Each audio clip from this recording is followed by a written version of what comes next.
आज movie stripe एक बेहद ही दिल चीर देने वाली सच्ची घटना पर बनी कहानी लेकर आई है। ऐसा तो किसी के साथ ना हो, बस यही प्रार्थना करूंगी। 2008 की Persian language American movie the stoning of Soraya M, director Cyrus, IMDb 7.9। इसमें एक महिला की कहानी दिखाई गई है जिसे सुनकर आपकी रूह कांप जाएगी, जहां ईरानियन समाज में महिलाओं की दुर्दशा दिखाई गई है। कहानी शुरू होती है ईरान के एक छोटे से गांव कुपैया से। शहर से दूर इस निर्जन गांव में महिलाओं के साथ दासी जैसा व्यवहार हुआ करता। उसी गांव की रहने वाली जहरा नदी किनारे किसी एक जगह पर बैठकर कुछ हड्डियां जमा कर रही होती है और फिर उसने उन हड्डियों को अच्छी तरह से वही दफन कर दिया। ये किसी जानवर की नहीं बल्कि इंसान की हड्डी होती है। कुछ दिन बाद इसी गांव में फ्रेडॉन नाम का एक फ्रेंच जर्नलिस्ट किसी प्रोजेक्ट के सिलसिले में आया। गांव के रास्ते कुछ ठीक हालत में ना होने के कारण अचानक एक जगह में आकर उसकी गाड़ी खराब हो गई। बस के पीछे अपनी गाड़ी को बांधकर वो एक वर्कशॉप में पहुंचा। इस बीच उसी महिला जहरा ने उसे देखा और उसके पीछे पीछे वो भी वर्कशॉप तक आ पहुंची। फ्रेडॉन से बात कर उसे उसके परिचय के बारे में पता चला और ये सुनकर उसने फ्रेडॉन से आहिस्ते से कहा, मैं गाँव के बारे में तुम्हें कुछ बहुत जरूरी बात बताना चाहती हूँ। फ्रेडॉन भी दिलचस्पी लेकर उससे पूछता है, लेकिन तभी जहरा को फ्रेडॉन से बात करते देख गाँव के मौलवी और प्रधान दोनों वहाँ आ पहुंचे। उन्हें देखकर जहरा चुप हो गई और उन्होंने जहरा को वहाँ से चले जाने को कहा। जहरा के जाने के बाद उन्होंने फ्रेडॉन से कहा, ये एक पागल महिला है, आप इसकी बातों पर जरा भी ध्यान मत देना।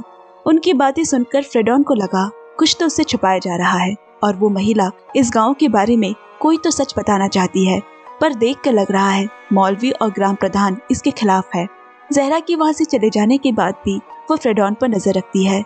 अब फ्रेडॉन जब एक दुकान में बैठकर चाय पी रहा होता है, जहरा कागज का एक टुकड़ा उसकी ओर फेंकती है जिसमें उसने अपने घर तक पहुंचने का रास्ता बनाया है, क्योंकि वो जानती है ऐसे तो गांव वाले उसे किसी भी हाल में किसी से बात करने नहीं देंगे। पहले पहले तो फ्रेडॉन जाने को तैयार नहीं होता, लेकिन जहरा के बार बार विनती करने पर आखिर में उसने उसके घर जाने का फैसला किया। जहरा ने फ्रेडॉन को उसके घर आने के लिए शुक्रिया अदा किया। फ्रेडॉन बोला, आपको जो भी कहना है वो जल्दी कहे, क्योंकि मुझे वापस शहर भी लौटना है। जहरा बोली, तो अब आप अपना रिकॉर्डर ऑन करके मेरी पूरी बात सुने, क्योंकि मैं चाहती हूँ कि मेरी आवाज पूरी दुनिया सुने। फ्रेडॉन के रिकॉर्डर ऑन करते ही जहरा ने कहना शुरू किया, इस गांव के लोग जुल्म के अंत तक पहुँच चुके हैं। ये लोग शैतान से कम नहीं है। इन्होंने मेरी बहन की बेटी के साथ जो कुछ किया है उसी की दर्द भरी कहानी आज मैं बताऊंगी। जहरा की बहन की बेटी का नाम सोराया है, जो बहुत ही सरल, शांत, सादगी से भरी लड़की है। उसकी शादी हुई अली से, जिससे उसके 2 लड़के और 2 लड़कियां हैं।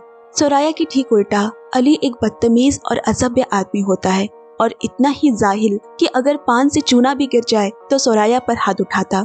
बच्चों के सामने ही वो उसे मारा पीटा करता, लेकिन सोराया उसके सारे जुल्म मुंह बंद करके सह लिया करती। जितना हो सके वो अपने पति के प्रति उन सारी जिम्मेदारियों को पूरा करने की लगातार कोशिश करती। अली शहर के जेल में एक गार्ड की नौकरी करता है। सोराया को बुरी तरह से मारने के बाद भी उसने कभी उससे जुबान नहीं लड़ाई, ना ही किसी से उसकी कभी शिकायत की। एक दिन दूसरे गांव की एक 14 साल की छोटी बच्ची पर अली की नजर पड़ गई।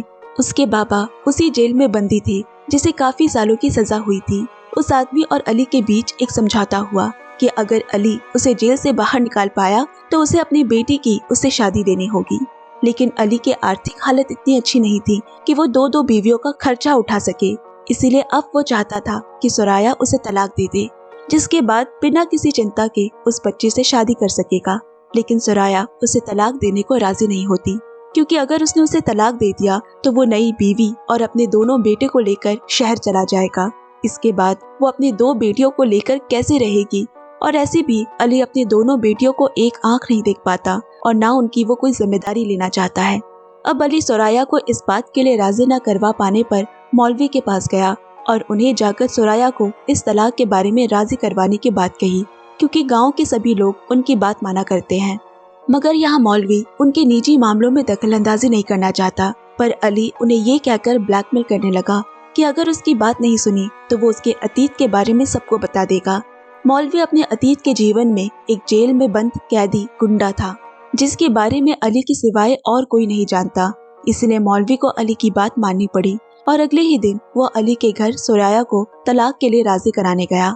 उसने सोराया से कहा, अगर तुम अली को तलाक दे दोगी तो अली तुम्हें एक टुकड़ा जमीन और ये घर दोनों दे देगा, पर सोराया राजी नहीं हुई, क्योंकि एक छोटे से टुकड़े जमीन से उसका और उसकी दोनों बच्चियों का भरण पोषण नहीं हो सकेगा। अब सोराया को देखकर यहाँ मौलवी के मन में उसे पाने की वासना जाग उठी और बोला, ठीक है, तो मैं तुम्हें अपनी उपपत्नी या रखैल के तौर पर तुम्हारी पूरी देखभाल करूंगा। तभी वहाँ जहरा आ पहुंची और मौलवी की सारी बातें उसने सुन ली। फिर उसने उसे अपमान कर घर से निकाल दिया। मौलवी भी आग बबूला होकर चला तो गया और जाते जाते बोला, मैं तुम दोनों की जिंदगी नर्क बनाकर रख दूंगा। मौलवी के चले जाने के बाद जहरा को सारी बातों का पता चला। वो 14 साल की बच्ची, अली का उससे तलाक देना और उस बच्ची से शादी करना, ये सुनकर जहरा के भी होश उड़ गए। अब रात में अली वापस आया। सोराया ने सबके लिए खाना बनाया है, लेकिन खाना बेकार बना है कहकर वो सोराया को भला बुरा अपमान करने लगा। इतना ही नहीं, उसके नीच काम अभी भी खत्म नहीं हुए। वो अपने दोनों बेटे को भी अपनी माँ के खिलाफ भड़काने लगा कि वो उनसे प्यार नहीं करती और नहीं चाहती कि तुम भी बाकी लड़कों की तरह अच्छे से खा पी कर बड़े हो। इससे ये हुआ कि वो भी अपने बाबा की तरफ होकर अपनी माँ को बातें सुनाने लगे। हर इंसान के सहने की एक सीमा होती है। पहली बार सोराया का भी सब्र का बांध टूटा और उसने इस पे प्रतिवाद किया, जिसके बाद अली उसे बहुत बुरी तरह से मारने पीटने लगा। और एक समय बाद सोराया अपने दोनों बेटियों को लेकर घर से निकल गई और जहरा के घर आ पहुंची। जहरा भी उसे समझाती है कि अगर मर्द गुस्से में होता है तो उसे जबान नहीं लड़ानी चाहिए और उसे वापस अपने घर जाकर अली से सब कुछ सुलह कर लेने को कहती है। वो दोनों बातें कर ही रहे होते हैं कि गांव का एक आदमी हशीम दौड़ते दौड़ते जहरा के घर आया और बोला, मेरी पत्नी की तबीयत बहुत खराब है। जहरा भी फौरन उसकी मदद करने उसके घर पहुंची, लेकिन जहरा और सोराया के घर पहुंचने से पहले ही हाशिम की पत्नी चल बसी। हाशिम बुरी तरह से टूट गया। उसका एक अक्षम बेटा भी है, जिसकी देखभाल के लिए एक आदमी को हर वक्त रहना पड़ता है। हाशिम की पत्नी के मृत्यु के बाद सबकी चिंता ये हो गई कि अब इस छोटे लड़के का ख्याल कौन रखेगा, क्योंकि हाशिम काम के सिलसिले में घर से दूर रहता है। ग्राम प्रधान और मौलवी सोराया को प्रस्ताव देते हैं कि अगर वो हाशिम के बच्चे का ख्याल रखेगी तो वो उसे अच्छी वेतन भी देंगे। सोराया इसके लिए राजी हो गई, क्योंकि उसे भी पैसों की जरूरत थी। उसने फैसला किया कि वो हाशिम के घर पर काम करेगी और उससे मिले पैसों से वो अपनी दोनों बेटियों का भरण पोषण करेगी। मगर उसे क्या पता था कि उसके एक नेक सोच का कैसे उस पे ही गलत वार किया जाने वाला है, क्योंकि ये सब कुछ मौलवी और अली का प्लान था। उन्होंने सोराया के खिलाफ एक मास्टर प्लान किया, जिससे सांप भी मर जाए और लाठी भी न टूटे। और वो क्या था, ये हम थोड़ी ही देर में जानेंगे। अब यहाँ सोराया हशीम के घर पे काम पे लग गई। हशीम के बच्चे की देखभाल के साथ साथ वो दूसरे सभी काम भी किया करती, लेकिन हाशिम से उसकी वैसी कोई बातचीत नहीं होती। अली सोराया के ऊपर नजर रखने लगा और एक रात अली मौलवी से मिला। उनके बीच बातचीत से हमें उनके प्लान के बारे में पता चलता है कि उन्होंने सोराया को हशीम के घर काम पर इसीलिए रखा ताकि वो हशीम और उसके बीच झूठे अवैध संबंध को साबित कर सके, और अगर उन्होंने इसे साबित कर दिया तो कानून के मुताबिक उसकी सजा होगी पत्थरों से मारकर मौत। और अगर ऐसा हुआ तो सोराया नाम का कांटा अली के रास्ते से हमेशा के लिए हट जाएगा और ना उसे तलाक के कोई पैसे देने पड़ेंगे। वो आजाद होकर दोबारा से शादी कर अपनी नई जिंदगी शुरू कर सकेगा। और मौलवी को उसके इस काम में जबरदस्ती मदद इसीलिए करनी पड़ रही है क्योंकि अली उसे ब्लैकमेल कर रहा था। ऐसे कुछ दिन और गुजरे। धीरे धीरे अली और मौलवी गांव में हशीम और सोराया के बीच संबंध की अफवाह फैलाने लगे। एक समय में पूरा गांव उनके अवैध संबंध को लेकर कानाफूसी करना शुरू कर देते हैं। जहरा ने भी सोराया को इस बारे में खबर दी कि पूरा गांव बातें कर रहा है कि तुम्हारे और हशीम के बीच नाजायज संबंध है। अब अगले दिन ग्राम प्रधान के पास जाकर सोराया के बारे में अली शिकायत करता है। ग्राम प्रधान ने कहा, इसे साबित करने के लिए कम से कम 2 गवाह की जरूरत पड़ेगी। अली अब हशीम के घर आकर उसे डरा धमकाकर इस झूठे इल्जाम को चुपचाप स्वीकार कर लेने को कहता है, और अगर उसने सबके सामने अपनी गवाही नहीं दी तो वो उसके इस अक्षम बेटे को मार डालेगा। बेचारा हशीम भी क्या करता, अपने बच्चे की खातिर वो अली की बात पर राजी हो गया। अब अगले दिन अली सोराया के पास आकर उसे बेधड़क मारने लगा। चिल्ला चिल्ला कर सोराया और हशीम के नाजायज रिश्ते के बारे में कहने लगा। जहरा दौड़ते हुए वहाँ आई और सोराया को अली से बचाकर अपने घर ले आई। थोड़ी देर बाद अली, मौलवी, ग्राम प्रधान और हशीम चारों सोराया के घर आए। ग्राम प्रधान ने हशीम से सवाल किया कि जो इल्जाम अली ने लगाए हैं वो सच है कि नहीं। जैसा कि अली ने उसे डराया धमकाया है, हशीम ने इस झूठ को मान लिया और बोला, मेरी पत्नी की मृत्यु के बाद मेरे और सोराया के बीच नाजायज संबंध पनपने लगे थे। हशीम के इस बात के मानने के साथ ही पूरे गांव में विरोध शुरू हो गया कि सोराया के इस नापाक काम के लिए उसे कड़ी से कड़ी सजा दी जाए। आज अगर उसे सजा नहीं दी गई तो कल गांव की दूसरी महिलाएं भी इस पाप को करने से नहीं डरेंगे और इसी रास्ते पर आगे भी चलेंगी। गांव में कानून के मुताबिक इस पाप की सजा है दोषी की पत्थरों से मारकर हत्या करना। इस खतरनाक माहौल को देखते हुए जहरा कोशिश करती है सोराया को कहीं दूर भेज देने के लिए, मगर गांव के लोग जहरा के घर के बाहर पहरा देकर बैठे हुए हैं ताकि वो कहीं न भाग सके। जब वो घर से बाहर निकले तो पहरादारों ने उसे बंदूक दिखाते हुए दोबारा घर के अंदर भेज दिया। जहरा की ये जानते हुए भी कि सोराया निर्दोष है, लेकिन उसे बचाने के लिए वो कुछ नहीं कर पा रही। सोराया को पत्थर मारकर उसकी मौत की सजा सुनाई गई और उसने भी अपनी नियति को मान लिया। अपनी बेटियों से हमेशा के लिए विदाई ली और मानो किसी नई दुल्हन की तरह एक सफेद रंग के सुंदर बुर्के में अपने अंतिम सफर के लिए रवाना हुई। जाने से पहले उसने अपनी बेटियों से कहा, बड़े होकर तुम दोनों ये साबित करना कि तुम्हारी माँ निर्दोष थी। अब उसे सजा वाली जगह पर लाया गया जहाँ पूरा गांव उसे सजा देने को बैठा है। रास्ते में उसकी हाशिम से मुलाकात भी हुई, पर हाशिम की सोराया की ओर देखने की हिम्मत नहीं हो रही, क्योंकि उसने जो किया है ऊपर वाला उसे कभी माफ नहीं करेगा। वो खुद को इन सब का कसूरवार मानता है, लेकिन बस अपने मन को इस बात से सांत्वना दे रहा है कि ये सब उसने अपने बच्चे के खातिर किया। पूरे गांव के सामने अब मौलवी भाषण देता है, सोराया को मार कर ही ये गांव इस पाप से मुक्त होगा, तो कोई एक भी इंसान दया न दिखाए। मरने से पहले ग्राम प्रधान सोराया को अपनी आखिरी बात कहने का मौका देता है। सोराया कहती है, इस गांव की मिट्टी का एक एक कण, आसमान, हवा, नदी, मेरा मालिक ऊपर वाला जानता है कि मैं निर्दोष हूँ। जो अपराध मैंने नहीं किए मुझे उसकी सजा आज दी जा रही है और इन सब का जिम्मेदार होगा ये पूरा गांव। ऊपर वाले की अदालत में मैं सबके खिलाफ शिकायत करूंगी। पर गांव वाले इतने ही अंधे और बहरे हो चुके हैं कि उन्हें सच सुनाई नहीं दे रहा। झूठ की मोटी परत ने सब कुछ ढक दिया। गांव वाले सोराया की बातों को अनसुना कर उसे सजा देने के लिए आतुर हो उठे।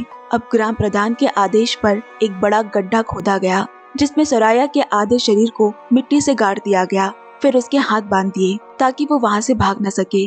मौलवी ने सोराया के बाबा को पहला पत्थर मारने को कहा। इधर सोराया की बेटी अपनी माँ की चीखें ना सुन सके, इसलिए एक महिला उन दोनों के कान बंद करके रखती है। सोराया के बाबा को जब पत्थर दिया गया, जहरा एक बार फिर कोशिश करती है और सबके सामने चिल्ला चिल्ला कर कहने लगी, बंद करो इस मौत के खेल को। सोराया मासूम और निर्दोष है। लेकिन किसी ने उसकी बात नहीं सुनी। फिर कुछ लोग उसे वहाँ से खींचते खींचते ले गए।